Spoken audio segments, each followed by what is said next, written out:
மொழி நம் தமிழ் மொழி.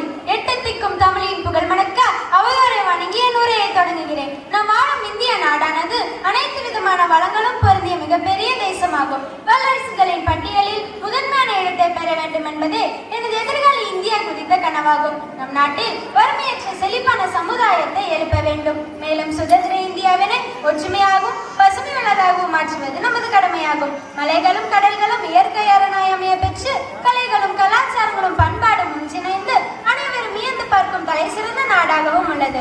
மனிதன் ஆரோக்கியமாக வாழ்வதற்கு இயற்கையை பாதுகாக்க வேண்டும். காற்றினை மாசுபடுத்துதல், உலகத்தை வெப்பமயமாக்குதல் போன்ற செயல்பாட்டினால் உலகின் பல்வேறு கொடிய நோய்களும் நீர் பற்றாக்குறை, வாயு பற்றாக்குறை போன்றனவும் ஏற்படும். எனவே இவ்வாறான செயல்பாடுகளில் இருந்து விலகி இயற்கையை பாதுகாப்போம், ஆரோக்கியமான வாழ்வை வாழ்வோம். நாம் வாழும் சமூகமானது பல்வேறு இனம், சாதி, மதம் என பிளவுபட்டு ஒற்றுமையின்றி வாழ்கின்றனர். இவற்றை தகர்த்தெறிந்து நாம் அனைவரும் இந்தியர் என்ற மனப்பான்மையுடன் ஒற்றுமையாகவும் மகிழ்ச்சியாகவும் வாழ வேண்டும். மேலும் அறிவியல் அறிவும் தன்னம்பிக்கையும் துணிச்சலும் அதிகம் கொண்ட நாடு நம் இந்திய நாடு.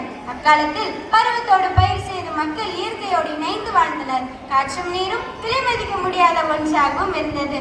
ஆனால் இன்று பல மாசுபாடுகள் காரணமாக தண்ணீரையே விலை கொடுத்து வாங்குகிறோம்.